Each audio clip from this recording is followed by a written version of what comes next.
Привіт! Це програма «Крим Реалії», спільний проект Української служби Радіо Свобода та Українського радіо. Біля мікрофону працює Роман Спірідонов.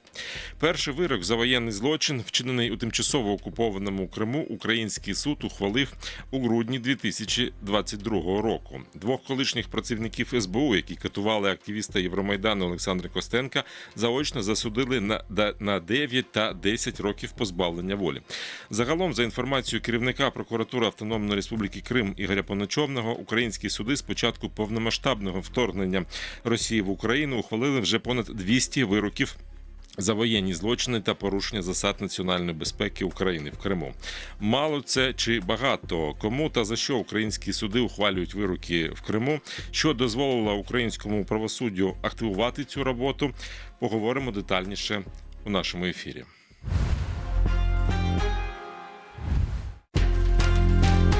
Тема дня. А з нами на зв'язку начальник відділу прокуратури Автономної Республіки Крим Єгор Ребров. Вітаю вас. Доброго дня. Станом на 9 січня цього року Офіс Генеральної прокуратури зареєстрував понад 20 тисяч злочинів проти національної безпеки та понад 152 тисячі воєнних злочинів. Яка отут кримська частка? Після 24 лютого 2022 року правоохоронними органами Автономної Республіки Крим та міста Севастополя зареєстровано близько 1300 кримінальних проваджень, з яких більше 900 – це злочини щодо основ національної безпеки і десь майже 130 – це злочини щодо вчинення порушень правил та звичаїв війни, тобто стаття 438 Кримінального кодексу України. А які злочини ви фіксуєте частіше? Враховуючи специфіку діяльності правоохоронних органів Автономної Республіки Крим та міста Севастополя, тривалу вже окупацію, нас найбільше це злочини проти основ національної безпеки та злочини проти миру, безпеки людства та міжнародного порядку. Загалом, після передислокації прокуратури, злочинів проти основ нацбезпеки десь майже 1200 зареєстровано і більше 300 – це за статтею 438. А можна вже порахувати, скільки вироків було у минулому 24-му році і за якими статтями та хто ці засуджені? У 2024 році загалом за підтримання публічного обвинувачення прокурорів автономії було судами ухвалено 141 вирок. В тому числі це і за статтею 438 було 2 вироки ухвалено. Більше всього було вироків за вчинення державної зради, це стаття 111 Кримінального кодексу України, це 106 вироків.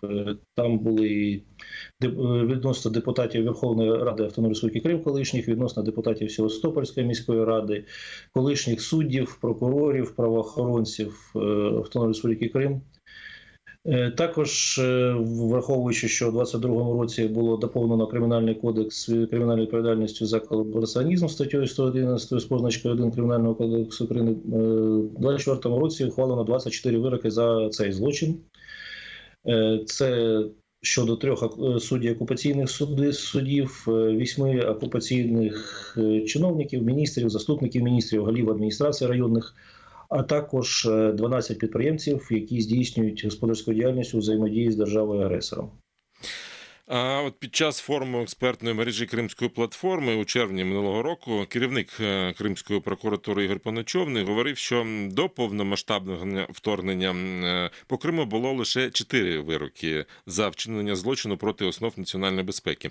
От що змінилося і що дозволило активізувати цю роботу або навпаки, що заважає?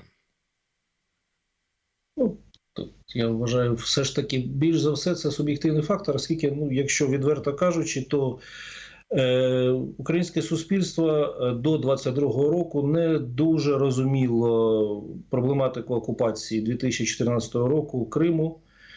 А судді – це частина суспільства, які теж вважали ці справи або якимось там політичними, або якимось там потенційно небезпечними для їх подальшої діяльності у разі, як там казали, зміни влади. 22-й рік, коли війна прийшла до кожного фактично до домівок всіх українців, на мій погляд, просто відбулося переосмислення. Люди усвідомили, що це таке, і в тому числі і судді також. І тому, да, розгляд справ значно пришвидшився. Зараз фактично він відбувається досить оперативно, лише заважає загальна в державі проблематика – це завантаженість судів. А як ви оцінюєте ефективність, скажімо так, КПД вашої праці? Тобто є провадження, а є розгляд у суді, є вироки. От яке співвідношення? Звичайно, органи досудового розслідування і прокурори на стадії досудового розслідування працюють набагато оперативніше, але знов-таки я вважаю, що це не якось пов'язано суто з Кримом, це загальна проблематика завантаженості, великої завантаженості судів в Україні, які просто не встигають за правоохоронним органом в тому темпі розглядати справи, якому вони завершуються. А яке завантаження на Кримську прокуратуру? Чи збільшилось воно після повномасштабного вторгнення? Звичайно, значно збільшилось, і я вже підкреслював, що майже більша частина кримінальних проваджень, зареєстрованих з прокуратурою, приходяться саме на часи з 24-22 року. Велика кількість на колабораціонізм. А є Бо якісь... до 22 року такої відповідальності не було, хоча разово виникала така необхідність. А є якісь особливості, пов'язані з повномасштабним вторгненням? От як працювалося до цього або після? Взагалі ж то доступу до Криму немає. От як вдається розслідувати справи? Працювати стало складніше з точки зору отримання доказів, оскільки до повномасштабного вторгнення, хоч і обмежено, але був певний обмін на адміністративній межі з тимчасово окупованим півостровом Крим, були так звані контрольні пункти в'їзду-виїзду, які дозволяли мешканцям тимчасово окупованої території виїжджати на материкову Україну, на підконтрольну Україні територію, що давало змогу більш активно співпрацювати з цими людьми, отримувати безпосередні докази, покази очевидців, в тому числі і потерпілих. Зараз це більше все ж таки в інформаційному просторі аналіз відкритих джерел інформації або дані, які оперативним шляхом добуваються. Дякую вам дуже за те, що доєднались до нашої розмови. З нами на зв'язку був начальник відділу прокуратури Автономної Республіки Крим Єгор Ребров.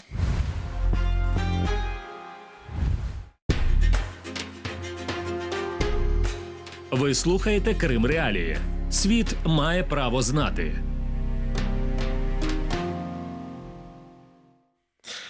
До нашої розмови долучається Людмила Коротких, юристка Кримсько-татарського ресурсного центру. Вітаю вас. Доброго дня. А які вироки за воєнні злочини та порушення засад національної безпеки України в Криму ви би відзначили?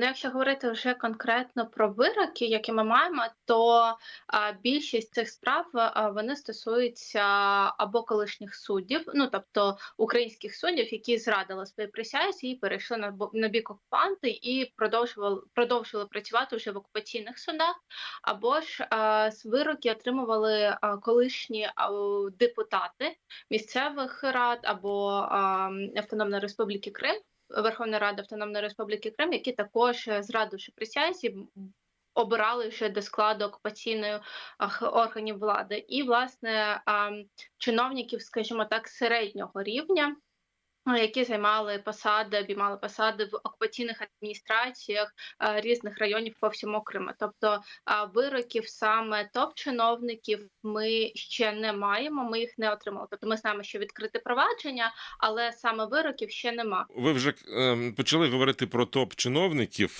От якщо я вірно розумію, діяльність підконтрольних Кремлю кримських топ-чиновників Сергія Аксьонова та голови Кримського парламенту Володимира Константинова підпадають під кваліфікацію цих статей, про які ми говоримо. Обвинувальні акти проти них має розглядати Деснянський районний суд Києва. Така підсудність була встановлена.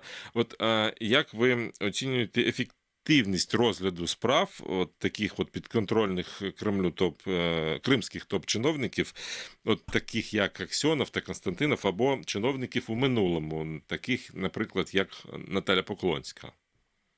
Ви правильно зазначили, що так, дійсно було встановлено і підсудність у цій справі, там і Константінову, і Аксьонову, і Поклонській, там низка статей висувається, серед них це і державна зрада, в тому числі 111 це і замах на територіальну цілісність та повал суверенітету України, тобто досить такі важкі статті.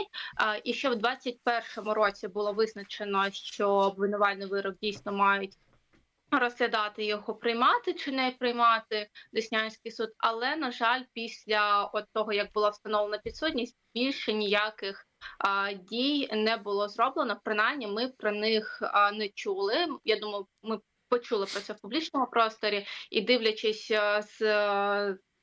з реєстру, також не бачила, щоб у цій справі були якісь інші процесуальні дії. Тому, на жаль, ми не можемо говорити, що ці справи вони якось рухаються, і ми маємо якийсь результат, тобто чи встановлена їх вина, чи не встановлена. Тому Константинова низка, в тому числі стаття була і за розкрадання державного майна. Тобто там і економічна діяльність була також. Тобто тут досить багато статей, які підозри, у яких йому висувалися, але, на жаль, з 2021 року нічого не відбувається у цій справі. А на вашу експертну думку, чому так відбувається? Я думаю, що в першу чергу це пов'язано з тим, що це досить такі гучні і чутливі справи, і зараз все ж таки після початку повномасштабного вторгнення наші правоохоронні органи, вони сфокусувалися більше на інших категоріях справ. Був великий фокус на справи, які стосуються новоокупованих територій, бо тут був і запит у суспільства більший саме на ці категорії справ. А що стосується саме кримських справ, то, наскільки мені відомо, то прокуратура Автономної Республіки Крим, вони більше фокусувалися все ж таки на суддях, на колишніх співробітників правоохоронних органів України, які зрадили присязі, оскільки там також змінилися підходи у суддів, і їм стало легше, скажімо так, працювати саме з цією категорією справ. Але, власне, чомусь саме цю справу щодо Аксьонова, Константінова, вона не рухається, поки що якоїсь офіційної позиції ми не маємо. Ну, тут треба зазначити, що справу Аксьонова та Константинова супроводжує Генеральний офіс Генеральної прокуратури, тому це, скоріше, питання до них. Можливо, вони зможуть відповісти нам на це питання, можна вважати це як офіційний запит до них. А от щойно у нашому ефірі начальник відділу прокуратури РК Єгор Ребров назвав кількість вироків цієї категорії злочинів, про які ми говоримо, це біля 1000. От як ви оцінюєте співвідношення з кількістю зафіксованих злочинів, з кількістю тих злочинів, які ви фіксуєте, та відкритих впроваджень? Якщо говорити саме про категорію справ воєнні злочини та злочини проти основ національної безпеки, то звісно, що ми наразі фіксуємо дуже багато випадків. У нас за весь період окупації Криму вже більше 10 тисяч випадків порушень прав людини, воєнних злочинів. Звісно, що не всі ці випадки вони підпадають під воєнні злочини, під класифікацію, але тим не менш ми бачимо, що все ж таки ми фіксуємо більшу кількість. І знову ж таки, якщо говорити ви назвали біля 1000 – це вироки, але це ж не означає, що тобто це не та цифра відкритих кримінальних проваджень. Можемо робити припущення, що їх, звісно, що більше саме відкритих проваджень, які ще на етапі розслідування, які ще не передані до суду або перебувають у стані судового розгляду. І знову ж таки, тут важливо говорити не лише про кількість відкритих кримінальних проваджень, бо саме відкрите кримінальне провадження – це теж важливо, насправді, як мінімум для того, щоб зафіксувати і задокументувати те, що відбулося, але також важливо говорити про ефективність їх розслідування і про те, чи маємо ми якісь вироки, чи хоча б заочне засудження, оскільки ми, на превеликий жаль, ми знаємо про випадки, коли справи щодо там, наприклад, зниклих безвісті в Криму чи щодо політичних в'язнів вони відкриваються, але далі вони нікуди не рухаються, і просто справа є, і не можуть відбуватися якихось слідчих дій. Іноді правоохоронні органи України не допрацьовують, іноді дійсно є об'єктивні обставини, коли немає доступу до території і складно дійсно проводити розслідування. І також з того, що ми спілкувалися з представниками правоохоронних органів, вони відзначали про те, що до 22-го року було дуже складно працювати саме судами в плані заочного засудження підозрюваних, заочного провадження, оскільки все ж таки суди не дуже хотіли йти на це, оскільки це досить така для України це практика, яку ми почали застосовувати лише після 2014 року, і все ж таки судді вони були досить обережні до цієї процедури. А вже після 22-го року, коли і ставлення в суспільстві до цього всього змінилося, звісно, стало легше працювати саме з цим. Тому так важлива кількість, але й важлива якість. Ну, про особливості заочного засудження ми зараз трохи пізніше поговоримо. А в мене ще таке питання, от, для того, щоб зрозуміти, от, воєнні злочини та злочини проти національної безпеки, от це саме які злочини, про що ми говоримо, що ми маємо на увазі? Це дві різні категорії злочинів. Якщо говорити про злочини проти основ національної безпеки, це все, що стосується державної зради, колабораційна діяльність, це посягання на територіальну цілісність та повалення суверенітету України. І, як правило, підозрюваними і переслідувати за цими статтями можна громадян України. Тобто це те, що громадяни України вчинили злочин проти своєї держави.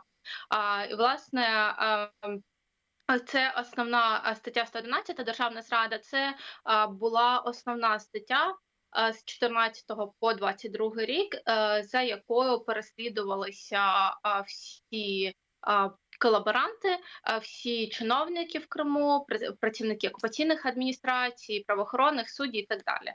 Чому лише за цією статтею, ну не лише, а здебільшого за цією статтею, бо статті про колабораційну діяльність у нас не було аж до березня 22-го року, і лише після початку повномасштабного вторгнення цю статтю додали, і правоохоронці знову ж таки вони говорять, що це значно полегшило, оскільки державна зрада вона має.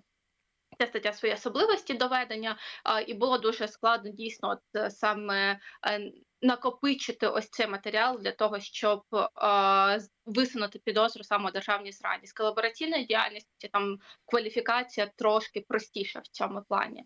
Якщо говорити про воєнні злочини, то це злочини проти основ миру та безпеки, міжнародного правопорядку, і це вже стосується більше дій, здебільшого дій російських воєнних на окупованих територіях, але, власне, знову ж таки, топ-чиновники, про яких ми згадували, умовно, як Аксьонов чи Константінов, їх дії також можна кваліфікувати як воєнний злочин, оскільки це вони організовують діяльність окупаційної адміністрації, їх дії спрямовані проти цивільного населення, і це відбувається за умов воєнного стану, за умов агресії між двома країнами.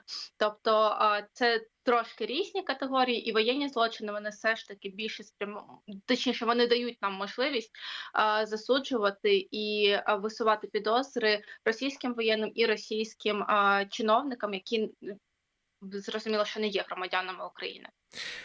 Якщо ми повернемось до судів та заочного засудження, що це відбувається заочно, це зрозуміло.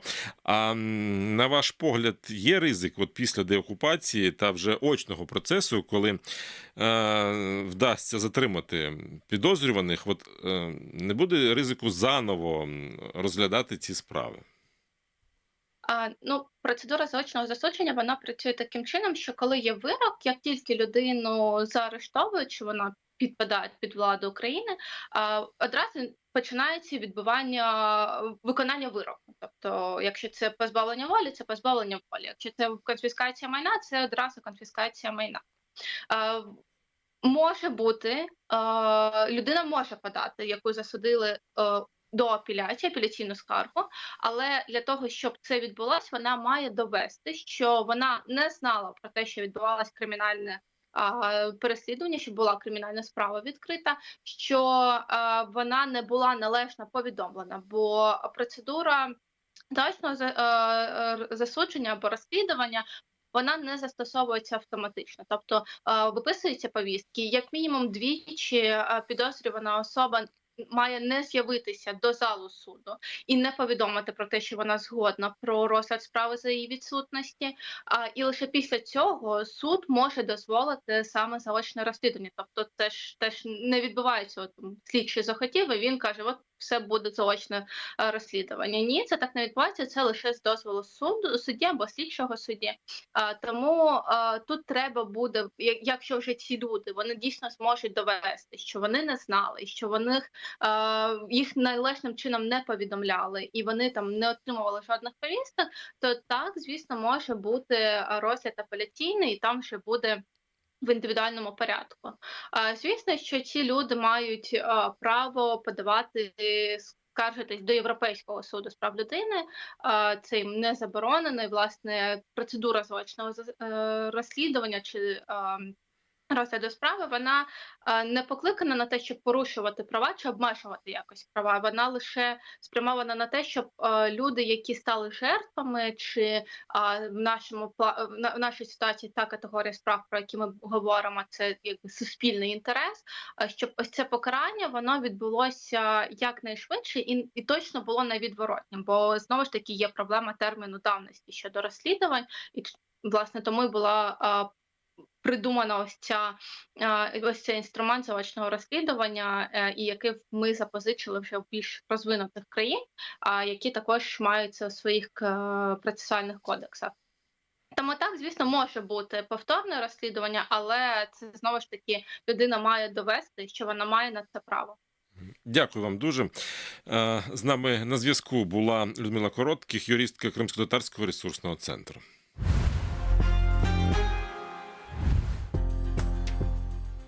Це все на сьогодні. В студії для вас працював Роман Спірідонов. Підписуйтесь на Крим Реалії, вмикайте сповіщення про нові відео. Але якщо ви перебуваєте в Росії або на тимчасово окупованій нею території, будьте обережні з лайками та репостами нашого контенту, оскільки в Росії Крим Реалії визнані небажаною організацією.